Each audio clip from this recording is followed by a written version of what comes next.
নসিহত হচ্ছে এক, যে আমাদের বাচ্চাদেরকে ওদের লক্ষ্যটাকে স্থির করাবেন, ওদের জীবনের লক্ষ্যটাকে। 1 নাম্বার, ওদের জীবনের লক্ষ্য হবে জান্নাত।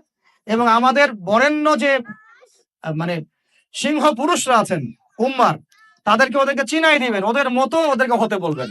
তোমাকে হামজার মতো হতে হবে, তোমাকে খালিদের মতো হতে হবে, তোমাকে ওমর ইবনুল খাত্তাবের মতো হতে হবে, তোমাকে আলী ইবনে আবি তালেবের মতো হতে হবে, তোমাকে মারিয়াম আলাইহিস সালামের মতো হতে হবে, তোমাকে আয়েশার মতো হতে হবে। এই চেতনাগুলো ছোটবেলা থেকে ওর মধ্যে ইনস্টল করে। ও সামনে একটা রোল মডেল দেখবে যে আমাকে এরকম হতে হবে। এইসব ক্যাটরিনা ম্যাটরিনা সব ফেলান, এগুলা পরিমণি টরিমণি সব ফেলান, এগুলা বাদ দেয়। যা চলতেছে যে সাকিব টাকিব সব বন্ধ করেন, এসবে কোনো ফিউচার নাই। এসব ফিউচার হয়তো দুনিয়াতে কিছু দিতে পারে, কিন্তু পরকালে আল্লাহ পাকের আযাব গজব থেকে বাঁচার কোনো অপশন নাই। 2 নাম্বার, শয়তান মানে সন্তানকে 2 নাম্বার, সন্তানকে নিজের মনে করবেন না। সন্তানকে মনে করবেন এটা আল্লাহর আমানত আপনার কাছে। এই আমার ছেলে, এটা আমার ছেলে না, এই ছেলেটা আল্লাহ পাক আমাকে দিয়েছেন। বিশ্বাস করেন আমরা তো ওকে নেওয়ার জন্য চেষ্টাও করি নাই। এমন হয়নি আপনাদের সময়? সন্তান না চেষ্টা করতো সন্তান আসে নাই? কোনো কোনো ক্ষেত্রে এমন হয়েছে সন্তান নষ্ট করার মানুষ চেষ্টা করছে, তাও সন্তান আল্লাহ দিয়েছেন। সন্তান আমার না, সন্তান আল্লাহর দেওয়া, আমার কাছে আমানত। একে যদি আমি সুসন্তান রূপে মানুষ না করি, আগামী দিনে ওমর না বানাই, তাহলে আল্লাহ আমাকে ধরবে। That's all. 1 নাম্বার, সন্তানকে ওর গন্তব্য চেনাবেন, ওকে আমাদের সিংহ পুরুষদেরকে পরিচয় করাই দিবেন, ওর মতো তাদের মতো হতে বলবেন। এবং সন্তানকে আপনার নিজের মনে করবেন না, সন্তানকে মনে করবেন আল্লাহর দেওয়া জাস্ট একটা আমানত। 3 নাম্বার, সর্বোচ্চ সেরা কারিকুলাম যারা দিচ্ছে ওই রকম প্রতিষ্ঠানে আপনি ওকে পড়াবেন। এরকম প্রতিষ্ঠান যদি সরকার দেয় তাহলে সরকারি প্রতিষ্ঠানে পড়াবেন, আমার কোনো সমস্যা নাই।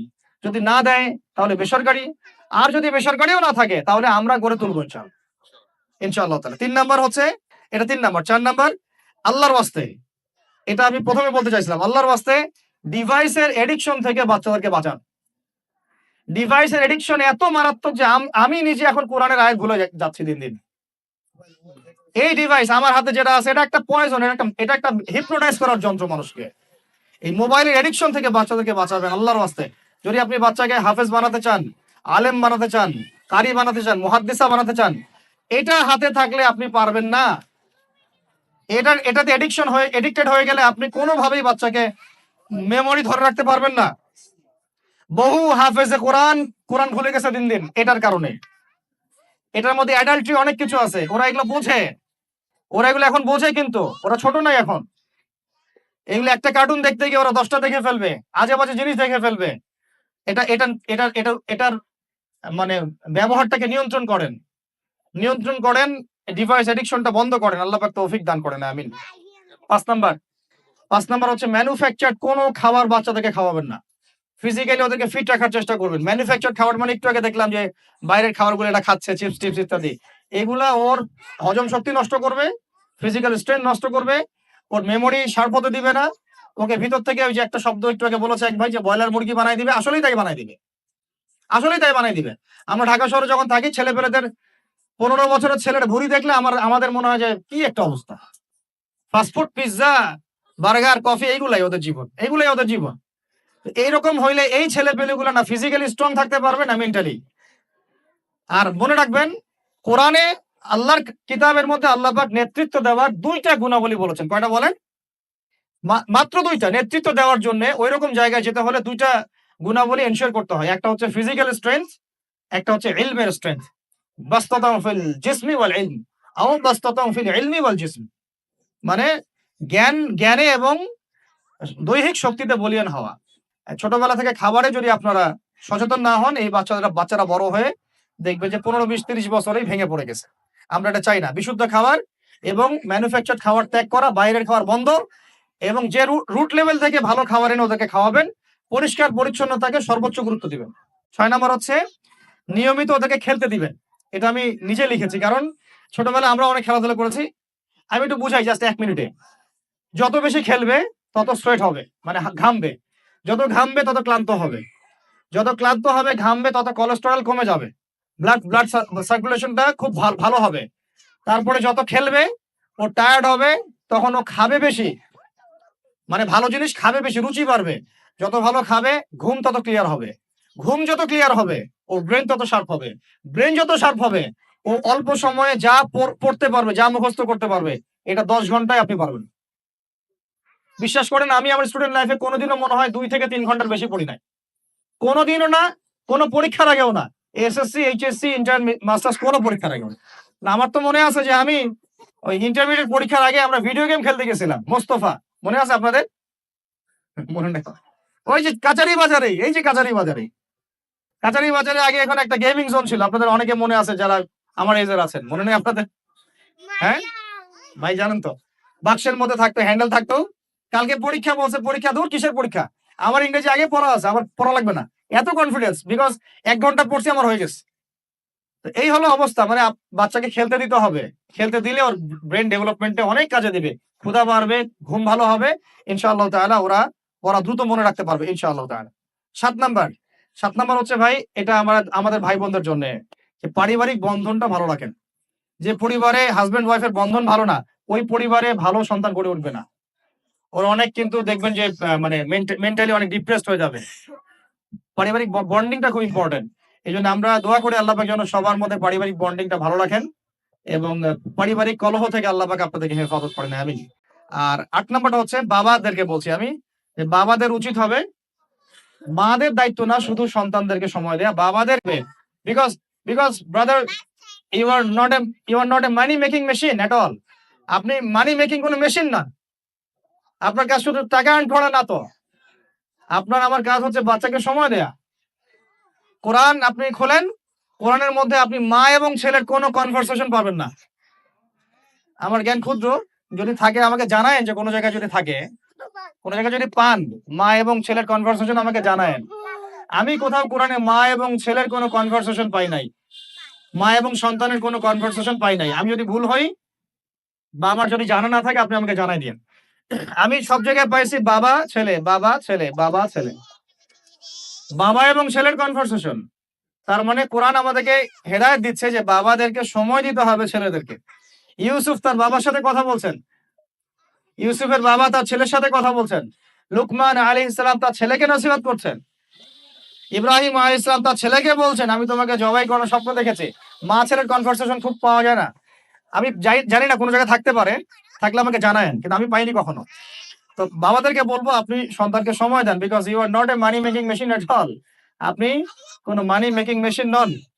এটা হলো 8 দুটো বলে শেষ করতেছি। 9 নাম্বার হচ্ছে সন্তানকে চাপ দিবেন না, চাপ দিয়ে ওকে জোর করে কোনো কাঠামো দেওয়ার চেষ্টা করবেন না, বরং আপনি খুঁজে বের করেন আপনার সন্তানের মধ্যে ইউনিক প্রতিভা কি আছে। এই মেয়েটার মধ্যে হয়তো একটা প্রতিভা আছে যেটা আমার মেয়ের মধ্যে নাই, এর মধ্যে একটা প্রতিভা আছে ইউনিক যেটা ওর মধ্যে নাই, ওই ছেলেটার মধ্যে একটা প্রতিভা আছে যেটা আবার এই মেয়ের মধ্যে নাই। আপনি কখনো কারোর সাথে কারো তুলনা করবেন না। তুমি মারিয়ামের মতো ফার্স্ট হতে পারো নাই কেন, তুমি ওই সুমাইয়ার মতো সেকেন্ড কেন হলো না, তুমি ওই আব্দুল্লাহর মতো কেন ফার্স্ট হলো না, কখনো এরকম তুলনা করবেন না। এগুলো করলে ছেলেরা ভিতর থেকে, মেয়েরা ভিতর থেকে খুব ডিপ্রেসড হয়ে যায়, আত্মবিশ্বাস হারায় ফেলে। ওরা মানে মনে করে হয়তো আমার দ্বারা কিছু হবে না। বরং আপনি আর উৎসাহিত করবেন, কোনো সমস্যা নেই বাবা, কোনো সমস্যা নেই আম্মু, এবার বরং এই পরে এবার হবে ইনশাল্লাহ। বরং তাদেরকে সময় দিবেন এবং খুঁজে বের করবেন যে কোন প্রতিভা আপনার মেয়ের মধ্যে, আপনার ছেলের মধ্যে আছে। কেউ দেখবেন খুব ভালো লিখতে পারে, কেউ ভালো আবৃত্তি করতে পারে, কেউ ভালো নেতৃত্ব দিতে পারে, কেউ ভালো দেখবেন যে মাশাআল্লাহ মুখস্থ করতে পারে। প্রতিভা বিচক্ষণতার সাথে ফাইন্ড আউট করতে হয়। এটা আমার কাজ বাবা হিসেবে, আপনার কাজ মা হিসেবে। আল্লাহ পাক আমাদেরকে এটা করার তৌফিক দান করেন, আমি জোর করে চাপায় দেওয়া যাবে না। আর একটা নসিহত শেষ, সেটা হলো আমরা তো 5 ওয়াক্ত নামাজ পড়বই, বাচ্চাদেরকে তো ইসলামিক পরিবেশ দিবই। আমাদের তাহাজ্জুদের ওয়াক্তে 2 রাকাত নামাজ পড়াটাকে আপনার উপর ফরজ করে নেন। তাহাজ্জুদের ওয়াক্তে অন্তত 2 রাকাত নামাজ পড়াকে আপনার আমার উপর ফরজ করে নেন, যদি ওটা ফরজ না, ফরজ করে নেন। কারণ ওই সময় দোয়া যেগুলো করা হয় আল্লাহর কাছে একদম সরাসরি কবুল হয়। আপনাদেরকে আমি একজন মনীষীর কথা খালি বলবো, ইমাম বুখারী রাহিমাহুল্লাহ, নাম শুনেছেন আপনারা? তার কিতাব কিয়ামত পর্যন্ত ইনশাআল্লাহ পড়ানো হবে, ওইটা না পড়ে কেউ আলেম হয় না, তাই না বিষয়টা? তিনি যে একসময় অন্ধ ছিলেন আপনারা কি জানেন? তিনি যে একসময় চোখে দেখতে পারতেন না, আপনারা কয়জন জানেন? তার মা তাহাজ্জুদের ওয়াক্তে আল্লাহর কাছে কান্না করতে করতে করতে করতে, আল্লাহ আমার ছেলের চোখটা ভালো করে দাও, আল্লাহ আমার ছেলের দৃষ্টিশক্তি ফিরায় দাও, আল্লাহ আমার ছেলের দৃষ্টিশক্তি ফিরায় দাও। মায়ের এই দোয়া আল্লাহ পাকের আরশ পর্যন্ত পৌঁছে দেয় অলৌকিক ভাবে, মিরাকুলাসলি। ইমাম বুখারী রাহিমাহুল্লাহ সকালবেলা উঠে চোখে দেখা শুরু করে। আজকে ইমাম বুখারী কি এবং তার কিতাবের মূল্য কি তার মর্যাদা কোথায়, তার কিতাব না পড়লে আমাদের মতো কোনো মানুষ আলেম হতে পারবে না, এটা আমরা এখন স্বতঃস্বীকৃত। কিভাবে হয়েছে ভাই বোনেরা? দোয়ার মাধ্যমে। প্রচুর দোয়া করতে হবে সন্তানদের জন্য। আমি যতবার বাইতুল্লাহ যতবারই জিয়ারত করেছি, তাওয়াফ করেছি, প্রত্যেক তাওয়াফে আমি সবসময় দোয়া করি আমার ছেলে মেয়েদের জন্য। আল্লাহ আমার ছেলে ওসমানকে ওসমান রাদিয়াল্লাহু আনহুর মতো বানাও। শর্টকাট দোয়া আরকি। আমার ছেলে মেয়ে মারিয়ামকে মারিয়াম আলাইহিস সালামের মতো বানায় দাও। আল্লাহ আমার মেয়ে আয়েশাকে আয়েশা রাদিয়াল্লাহু আনহার মতো বানায় দাও। আল্লাহ আমার ছেলে ওমরকে ওমর ইবনে খাত্তাবের মতো বানায় দাও। আপনারা এবার দোয়া করতে থাকেন। দোয়া কবুলের সময়গুলো খুঁজে বের করে দোয়া করতে থাকতে হবে।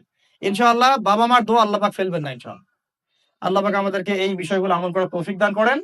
আর সব সময় ছেলে মেয়েদেরকে আত্মবিশ্বাস দিবেন। যত তাদেরকে কনফিডেন্স দিবেন ওরা আরো ভালো করবে। যত ধমক দিবেন এই তুই পারিস না, তোর দ্বারা হয় না, তুই কি করস, ইত্যাদি ইত্যাদি, তত দেখবেন ও আর পারতেছে না।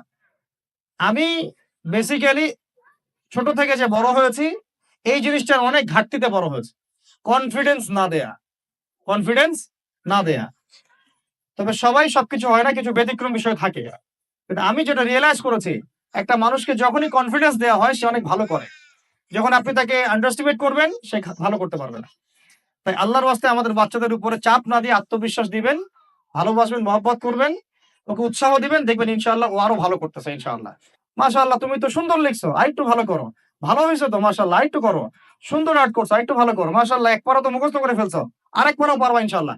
ওকে এভাবে বুস্ট আপ করতে থাকেন। ইনশাআল্লাহ তাআলা দেখবেন এভাবে যদি একটা পরিকল্পনা মাফিক আমরা আগাই, জাস্ট 20টা বছর সবর করি যদি আমরা, আল্লাহ পাক যেন আমাদেরকে তৌফিক দান করেন।